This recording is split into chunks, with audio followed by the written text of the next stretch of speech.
Shalom, salam, namasté à nos frères et sœurs, gloire à Dieu Tout-Puissant, le Père de toute créature. Vous avez la voix de votre bébé, le parapsychologue, le chercheur en spiritualité, bébé Chad. Je m'incline devant Dieu pour le remercier pour tout ce qu'il fait pour nous. Je remets actuellement les orphelins, les opprimés, les démunis, les femmes enceintes, les malades et ceux qui souffrent actuellement dans sa main. Que Dieu, dans son amour et dans sa miséricorde, intercède dans nos supplications. Que nos frères de lumière, les anges, les archanges et les maîtres ascensionnés et nos aïeux qui ont eu la grâce auprès de ses yeux, intercèdent dans nos supplications. Comme vous le savez, l'autre fois, j'avais parlé aussi du camp des blocages. J'ai donné des raisons ou bien des causes. Aujourd'hui, nous allons encore avancer, donner des recettes qui vont nous aider à ouvrir les portes qui sont fermées. Donc, on nomme ça communément les recettes d'ouverture. Mais bien avant ça, je vais donner certaines causes. Puisque aujourd'hui, les gens, ils font des recettes, ça ne marche pas. C'est parce que, premièrement, tout le monde n'est pas appelé à être maçon, tout le monde n'est pas appelé à être, comment dit-on, menuisier, et ni maître, et ni enseignant.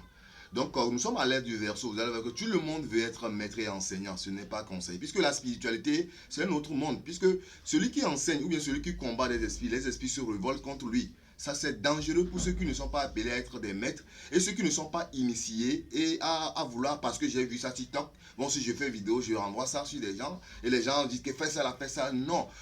Celui qui enseigne ça, l'esprit qui va se révolter contre toi. Les gens ont des problèmes, c'est parce qu'ils ont fait seulement des enseignements, parce qu'ils ne sont pas appelés à être des enseignants. Il faut être initié. Et la cueillette des plantes, comme j'ai l'habitude de dire, il faut respecter la cueillette des plantes.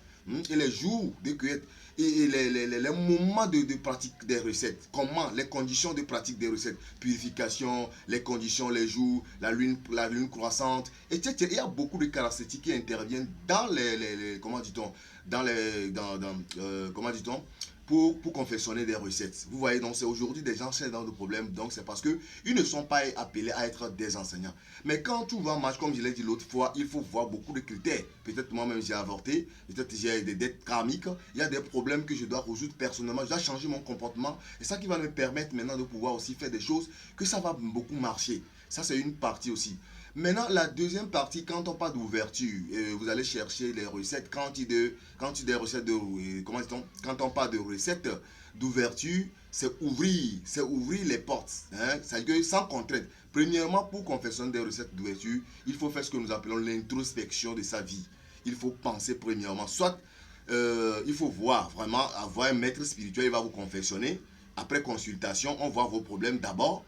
Soit vous-même, vous demandez conseil et on vous enseigne comment faire les cueillettes, comment confectionner les moments et les caractéristiques à faire pour pouvoir confectionner une recette. Donc, voici ce qu'il faut. Vous n'êtes pas sans savoir que Oxymum basilicum, que nous appelons basilic, le basilic est une plante vraiment, et on peut dire que c'est une plante générale, mais spécialement intervient dans la purification de l'aura. C'est pour cela que quand on enterre une personne, on doit se laver avec sa main là pour se dépurifier, pour enlever ce qui est négatif, les esprits de mort. Donc c'est une plante de vie, c'est une plante ancestrale. Maintenant, il y a la plante que nous appelons Newbos levis, que nous appelons Patima, ou bien l'hysope africain. Il y a plusieurs sortes d'hysope. Il y a l'hysope même et l'hysope africain.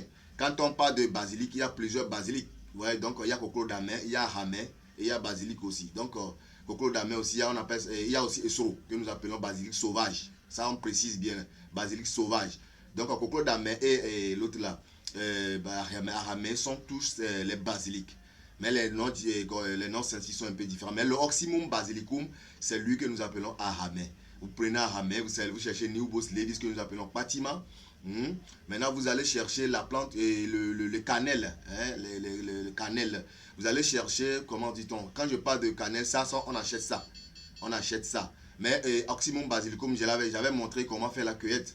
À la veille, vous allez vous demander la permission à Dieu de permettre à la plante de vous aider, etc., etc.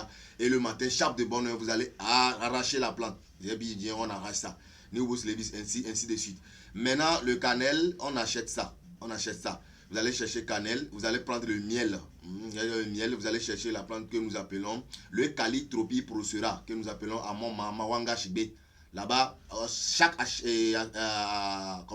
heures du matin, vous allez auprès de la plante, vous déposez une pièce rouge et vous allez faire vos vœux. Avant d'aller, vous dites salam si vous êtes musulman, à gauche, si vous êtes naturaliste ou bien vous êtes traditionnaliste, vous allez chercher la plante et pas de nombre, mais non perforé. Vous allez chercher la plante que nous appelons Vernonia amygdaline, que nous appelons, comment comment dit-on, Vernona amygdaline, c'est et l'autre là, Amaveve, Amavive, que nous appelons Sewaka chez les nordistes du Togo, et nous appelons ça Aloma ici. Donc les ingrédients, vous réunissez tous ces ingrédients, vous allez